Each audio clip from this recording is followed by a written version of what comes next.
Advocate Rahul Mishra और आज की वीडियो में आप सभी का स्वागत है। आज की वीडियो में हम समझने की कोशिश करने वाले हैं एक नए तरीके का केस। जैसा कि आप सब जानते हैं सेक्शन 69 आ गया है।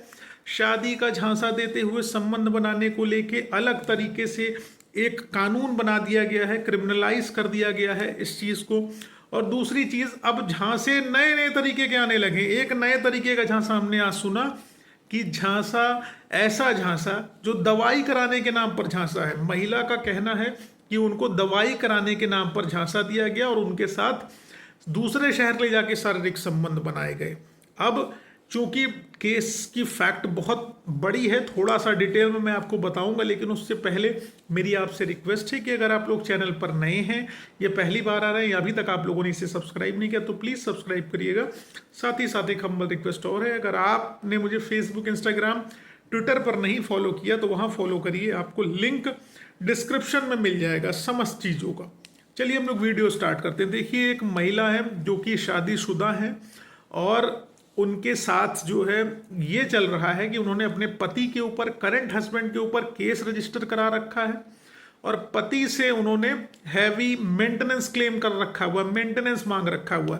अपने ही मायके में रह रही हैं, अच्छा खासा पैसा पति से ले रही हैं, पति के ऊपर बहुत सारे मुकदमे और उसके परिवार के ऊपर इन्होंने मुकदमे लिखा रखे हैं। अब पति से इनका घर तो चल नहीं सकता, रह नहीं सकती, उनके साथ बिल्कुल इनका वैवाहिक जीवन जो है चल नहीं सकता। इसलिए इनको कोई ना कोई एक बंदा चाहिए जिसके साथ हैवी वसूली कर सके, उससे मोटा पैसा वसूल सके और दूसरी चीज जो है उससे ये संबंध स्थापित कर सके या उसके साथ शादी कर सके, जो भी इनका पर्पस रहा हो। जो क्लाइंट कह रहे हैं वो हम आपको बता रहे हैं। क्लाइंट का कहना है कि ये महिला लगातार रेगुलर बेसिस पर बीमार रह रही थी और इन्होंने हमको कहा कि आप हमारा इलाज करा दीजिए। हम इलाज कराने के लिए इनको दूसरे शहर लेके चले गए, गोरखपुर।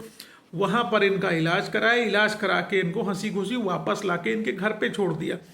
क्योंकि महिला क्रिमिनल माइंड की है, उसने ये एलिगेशन लगाया कि इन्होंने हमको अपने शहर से उठा के दूसरे शहर में लेके गए, वहां पर हमारे साथ शारीरिक संबंध बनाया, डॉक्टर को नहीं दिखाया लेकिन वहां पर शारीरिक संबंध बनाया और मुझे छोड़कर वहीं पर भाग आए। और उनका ये भी कहना है कि संबंध बनाने के बाद इन्होंने मुझे धमकाया कि अगर तुमने किसी और को बताया तो मैं तुम्हें जान से मार दूंगा और तुम्हारे परिवार वालों को भी जान से मार दूंगा। इस तरीके की धमकी इन्होंने दी। इसीलिए मैं लो क्लास की वजह से अभी तक मैंने एफआईआर नहीं कराई है, लेकिन अब एफआईआर करा रही हूँ। All of sudden low class गायब हो गई, अब एफआईआर रजिस्टर हो गई इनके खिलाफ। शादी का झांसा तो सुना था, अब दवाई का झांसा भी आप लोग सुन लीजिए कि दवाई का झांसा देने के नाम पर इनके ऊपर एफआईआर हो गई। दवाई का झांसा दे रहा हूँ, दवाई कराने का झांसा दिया, ये एलिगेशन लगाया, इनके ऊपर एफआईआर रजिस्टर हो गई।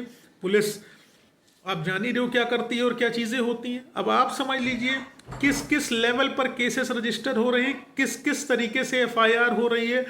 आखिरकार आदमी अपनी प्रोटेक्शन करे तो कैसे करे, उसको समझना, देखना बेहद दिलचस्प हो जाता है कि आखिरकार आदमी जाए तो जाए कहाँ। क्योंकि महिला ने जो 164 में कह दिया, जो अपने जो है एफआईआर के वर्जन में कह दिया, वही सब कुछ कोर्ट मान के चलती है और उसकी वजह से प्रॉब्लम हो जाती है।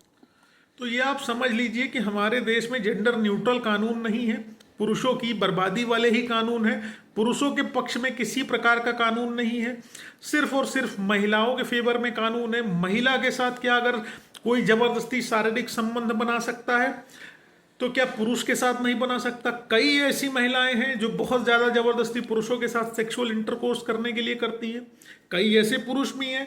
लेकिन क्या जेंडर स्पेसिफिक लॉस रखने की वजह से इनका मिसयूज नहीं हो रहा है?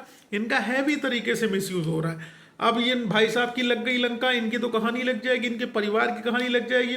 महिला ऑलरेडी मैरिड है, उसके बच्चे हैं, पति से तलाक का मुकदमा चल रहा है, विवादास्पद स्थिति उनकी पहले से चल रही है। अब इस तरीके का इतिहास है, इस तरीके के इतिहास रखने वाले लोग भी एफआईआर लिखा के अच्छे भले लोगों का जीवन चौपट कर रहे हैं। उम्मीद है इस तरीके की हेल्प जो आप लोग करते हैं अब करने से बचेंगे। आप रेड सिग्नल होता है, अपनी लाइफ पहले प्रोटेक्ट करिए, अपने परिवार का ध्यान रख लीजिए, वही बहुत है आपके लिए।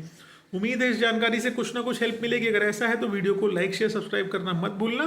फेसबुक, इंस्टाग्राम, ट्विटर पर नहीं जुड़ो तो वहां जुड़ो, लिंक आपको डिस्क्रिप्शन में मिल जाने वाला है। बाकी किसी प्रकार की लीगल एडवाइस के लिए आप अपने वकील साहब से संपर्क करिए, वो बेहतर तरीके से आपको गाइड कर पाएंगे, क्योंकि वो आपके केस को इनिशियल स्टेज से देख रहे हैं। हमसे जो सेवा चाहिए आप बिल्कुल ले सकते हैं। जय हिंद, जय भारत, धन्यवाद।